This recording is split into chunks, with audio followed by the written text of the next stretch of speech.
This next one comes from Daryl and Callie.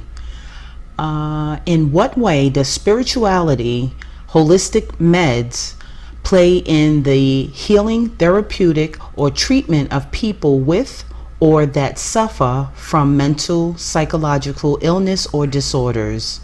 I also understand we all sign a soul contract before we choose to come down here and play our roles.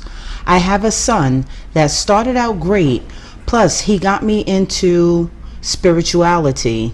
Now, in the past 3 years, he suffers from mental illness.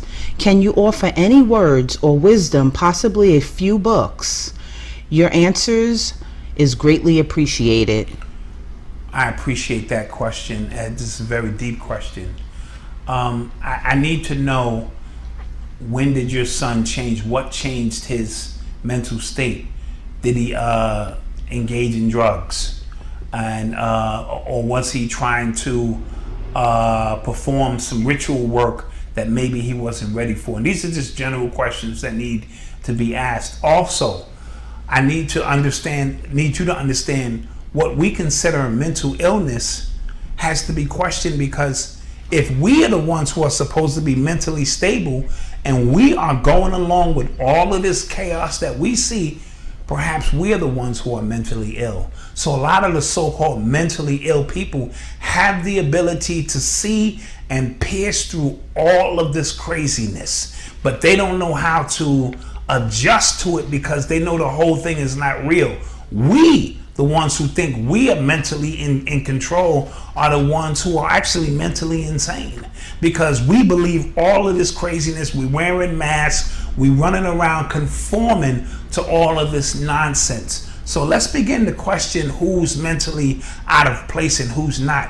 So those who are suffering from not being able to conform, we put them on meds and other things to try to get them acclimated back into what it is that we do. And a lot of them have already crossed over in their mental state and they can't turn it off. They see spirits, they see entities, they see things that they cannot turn off.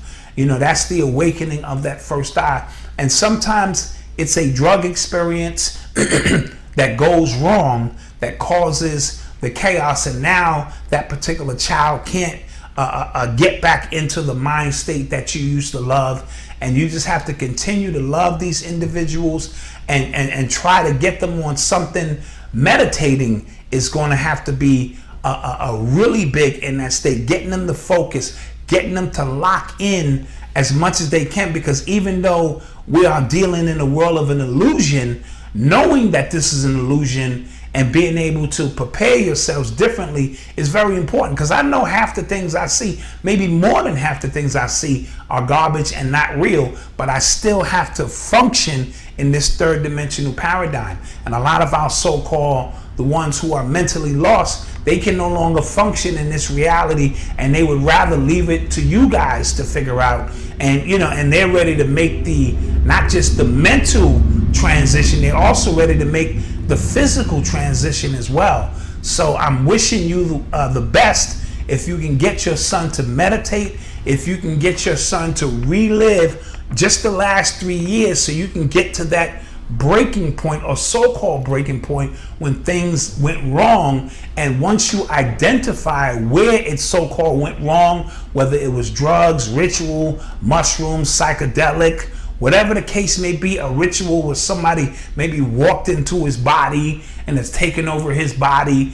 Once you get to at least a point of understanding of when it took place, I think it helps you identify and at least begin to deal with getting back to a sense of normalcy, whatever that is. And that's a very tough question to answer.